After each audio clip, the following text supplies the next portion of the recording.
के नहीं निर्णय को। चलिए, हो सकता है इंडिया टीवी के होंगे, मैं इंडिया थोड़ा टीवी सा का मिक्स होगा, कर गए आप सर शायद। हो सकता है। गुजरात के लेकिन वो रिपोर्टर अलग है हमारे। सुनिए ना भाई, एक वो पेरी पेरी योजना चली थी, शहनवाज भाई भी गए होंगे जरूर, उसमें घूम के आए होंगे। 2 महीने बाद वो बंद हो गई। अरे ढकोसला करना बंद कर दो भाई, जो वास्तव में है उस पर आओ। और चुनाव जीतना ही अगर सब कुछ होता तो वेस्ट बंगाल में लेफ्ट जो है 33 वर्षों तक लेफ्ट जीतता रहा, तो क्या वो रोल मॉडल होना चाहिए हिंदुस्तान का?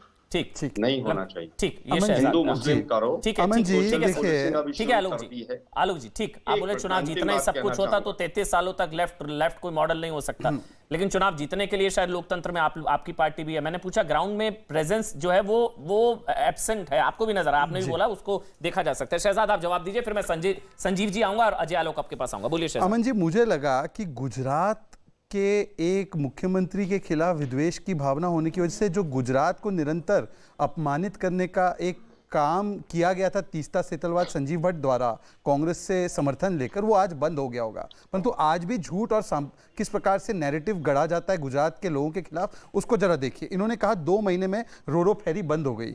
आज गोगा हजीरा जो 400 किलोमीटर का रास्ता है जो सूरत सौराष्ट्र का जाता है, वो आज 10-12 घंटे की जर्नी आज मात्र 3 घंटे में होती है, क्योंकि रोरो फेरी एशिया की लार्जेस्ट सोलर ऑपरेटेड रोरो फेरी वहां पे चल रही है। पर उन्होंने बोला बंद हो गया। गुजरात के बारे में पहला झूठ। दूसरा झूठ उन्होंने क्या बोला? उन्होंने बोला कि देखिए बेरोजगारी, अरे भाई गुजरात की बेरोजगारी CMI का डेटा 2.5% है और बगल में जो राजस्थान है वो 31% है। बताइए, गुजरात में बलात्कार नेशनल रेट से कम है, मेजर क्राइम्स नेशनल रेट से कम है, 30% नेशनल रेट है। गुजरात में 11.9 है NCRB का डेटा। राजस्थान नंबर 1 है बलात्कार में। पर आपको केवल एक ही केस याद आता है, पर जो हमारी दलित बहन वहां पे बलात्कार हुआ उसके बारे में एक शब्द आपके मुंह से नहीं निकलता।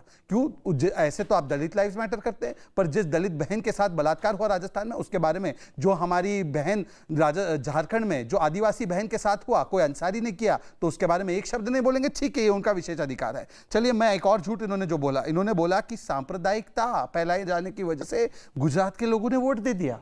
मतलब कि क्या 32 वर्ष तक अगर गुजरात में निरंतर विकास की यात्रा होती है, लगातार नेशनल एवरेज से ज्यादा GDP रेट ग्रोथ रेट होता है, 4 बार FDI हमारा पिछले 5 वर्षों में नंबर 1 आता है, आपका महाराष्ट्र भी और राजस्थान भी, उसको भी पीछे छोड़कर गुजरात ने उसको FDI में बीट किया, तो ये इसलिए हुआ क्योंकि वहां पे नफरत है की भावना है और लॉ एंड ऑर्डर सिचुएशन खराब है। जहां पर लॉ एंड ऑर्डर सिचुएशन खराब है, नफरत की भावना है, वहां पर FDI आएगा। और आखिरी सवाल देखिए, आपने मुझे पूछा कि नड्डा जी के चुनाव के बारे में। भाई साहब, ऐसा है, नड्डा जी के चुनाव की तिथि तो जनवरी 2023 में आएगी।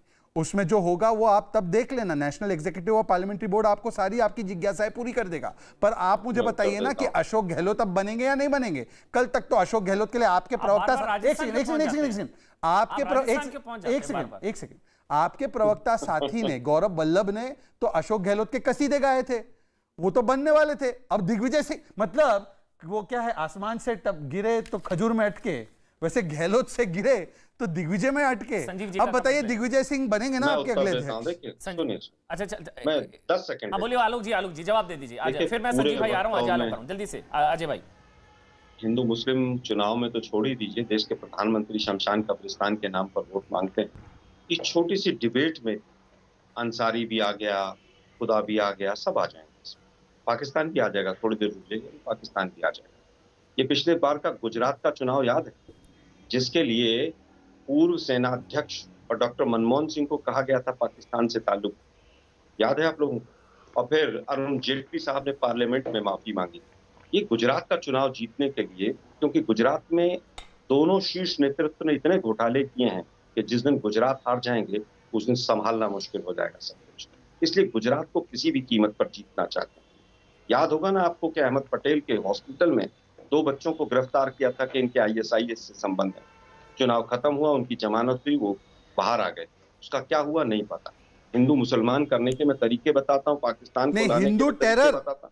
सैफरन टेरर, हिंदुत्व आईसिस, शांति से सुने, ये क्या है? शांति से सुने। नहीं, हिंदुत्व टेरर ये क्या है? जरा उत्तर, मैं हिंदू टेरर 26/11 RSS सुनेंगे आप? अच्छा लग रहा है, एक एक करके बोल रहे, अच्छा लग रहा है अपनी टर्न पर। हाँ बोलिए आलोक जी, कंप्लीट कर लीजिए। अच्छा, इसका भी जवाब दे दे प्लीज, फिर मैं संजीव जी आ रहा हूँ, आलोक जी आ रहा हूँ, एक एक करके बोल रहे हैं। जिसने हिंदू टेरर कहा हाँ। और जिसने कहा कि सारे सबूत मेरे पास हैं, वो केंद्र में मंत्रिमंडल में बैठा हुआ है, उसका नाम है आर.के. सिंह। अच्छा, उसको बाहर कर दीजिए मंत्रिमंडल से, या उससे कहलवाइए कि उसको दबाव देके किया था, या उसने झूठ बोला था, उससे कहलवाइए।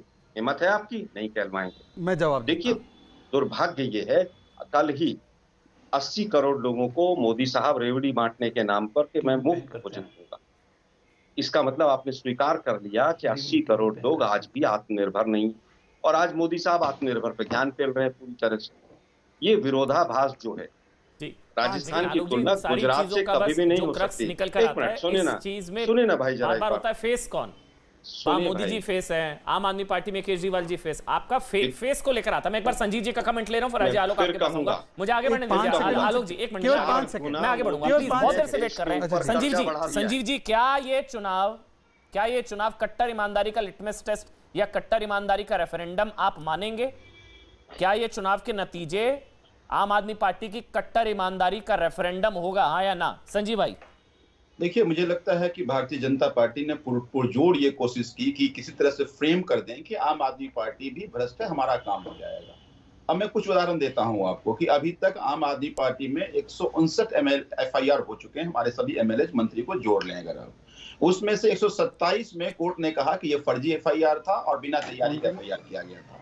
अब 3 उदाहरण और मैं देता हूं। अभी सत्येंद्र जैन जी को इन्होंने अरेस्ट किया। सत्येंद्र जैन जी को अरेस्ट करने के बाद जब जज ने ये पूछ लिया कि तुम्हारा करप्शन का एविडेंस क्या है बता दो, तो कहा हम जज बदल देंगे, लगा कि हमारी पोल खुल जाएगी।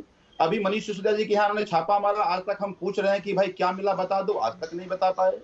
अमानतुल्लाह को इन्होंने 3 दिन पहले अरेस्ट किया और आज कल कोर्ट ने कह दिया कि कोई भी ऐसी साक्ष्य नहीं है जो ये साबित करे किसी तरह की भ्रष्टाचार में वो शामिल हो।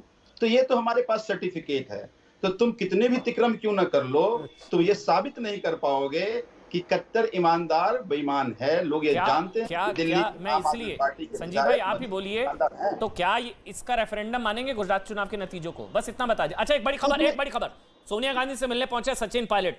बड़ी खबर है, सोनिया गांधी से सचिन पायलट मिलने पहुंचे, वहां पर मुलाकात जारी है। 10 जनपद पर यह मुलाकात हो रही है इस वक्त सोनिया गांधी और सचिन पायलट की। आप जानते हैं बीच में खबर आई थी अशोक गहलोत ने माफी मांग ली। उन्होंने कहा कि मैंने माफी मांग ली है, जो हुआ गलत हुआ, खेद हुआ, मैं सीएम रहूंगा नहीं रहूंगा ये सोनिया गांधी तय करेंगी, अध्यक्ष पद का चुनाव नहीं लड़ूंगा। और अब यह खबर आ रही है कि सचिन पायलट पहुंचे हैं 10 जनपद, वहां पर सोनिया गांधी और सचिन पायलट की मुलाकात चल रही है। अध्यक्ष पद को लेकर खींचतान जो है वो वहां पर चल रही है। दिग्विजय सिंह वहां पर चुनाव लड़ रहे हैं, वहां पर शशि थरूर, लेकिन अशोक गहलोत अब रेस से बाहर हो गए। अध्यक्ष पद की ये बताना जरूरी, उन्होंने माफी मांग ली है। संजीव जी, फिर से आपके पास आ रहा हूं, स्पेसिफिक सवाल के साथ स्पेसिफिक जवाब दीजिएगा।